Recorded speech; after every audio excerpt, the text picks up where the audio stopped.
University की गलियों में अब मौसम बदल रहा था। पतझड़ की शुरुआत थी। पेड़ों की शाखाओं से पत्ते धीरे धीरे गिर रहे थे और उसी के साथ जीसू कांग के दिल से उसकी परतदार ठंडक भी। लेकिन ये बदलाव उसके चेहरे पर नहीं, उसकी नज़रों में था। सुबह का समय था। यीना और युनवू कैंपस गार्डन के बेंच पर बैठे हुए एक नया ग्रुप प्रोजेक्ट प्लान कर रहे थे। युनवू की हंसी में गर्मजोशी थी और यीना भी अब खुलकर मुस्कुराने लगी थी। मैंने तुम्हारे बारे में सुना था, युनवू ने कहा। स्कॉलरशिप वाली लड़की जो नंबर 1 रही थी पूरे ज़िले में। यीना थोड़ी शर्माई। बस मेहनत की थी। जीसू दूर खड़ा दोनों को देख रहा था। उसके हाथ में कॉफ़ी थी, लेकिन उसका स्वाद अब फीका लगने लगा था।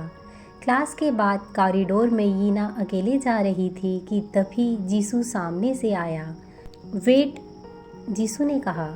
यीना ठिठक गई। थोड़ी हैरानी उसके चेहरे पर थी। जीसू ने कहा, हमारा सेकंड ग्रुप टास्क है, याद है? हाँ, मैंने फॉर्मेट तैयार किया है, तुम्हें भेज दूंगी।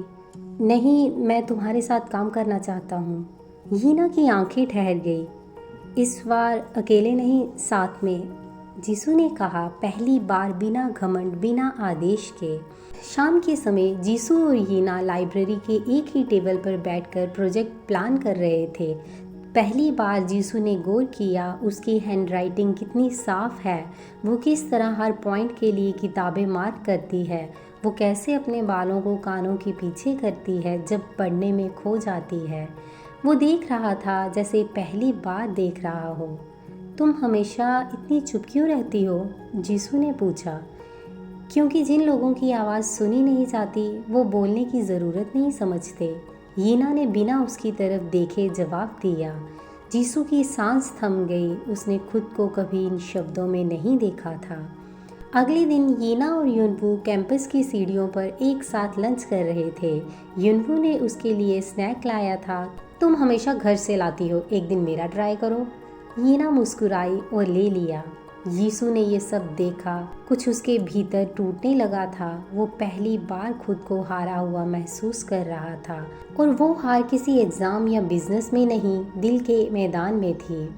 रात के समय जीसू अपने कमरे में बैठा था। वो अपने पुराने फ़ोटो एल्बम्स देख रहा था, पार्टीज़ की पिक्चर्स, ट्रॉफीज़, लग्जरी ट्रैवल्स, लेकिन उनमें एक भी तस्वीर ऐसी नहीं थी जिसमें वह सच्चे दिल से मुस्कुरा रहा हो। अब उसकी आंखों में सिर्फ एक चेहरा था, यीना का, जो युनवू के साथ हंस रही थी। लेकिन इस बार दिल खुद को रोक नहीं सका। जीसू खुद से बुदबुदाया, वो युनवू के साथ ठीक लगती है, पर पता नहीं क्यों ये देखकर मेरा दिल क्यों जलता है। कॉलेज में हल्की सी सर्दी उतर आई थी। कैंपस की सीढ़ियों पर अब स्वेटर्स दिखने लगे थे और हवा में एक अजीब सी नमी थी। शायद मौसम का असर नहीं था, बल्कि किसी दिल के भीतर उठती बेचैनी का। यीना और युनवू आज भी साथ में ग्रुप प्रोजेक्ट के लिए लैब में बैठे थे। तुम्हारे साथ काम करना बहुत आसान लगता है, युनवू ने मुस्कुराते हुए कहा। शायद क्योंकि तुम कॉपरेशन में विश्वास रखते हो, यीना ने जवाब दिया। या शायद क्योंकि मैं तुम में कुछ खास देखता हूँ जो शायद जीसू नहीं देख पाया। यीना ने चुपचाप नज़रें झुका ली, कुछ जवाब नहीं दिया, लेकिन उसके चेहरे पर एक हल्की लालिमा उतर आई थी।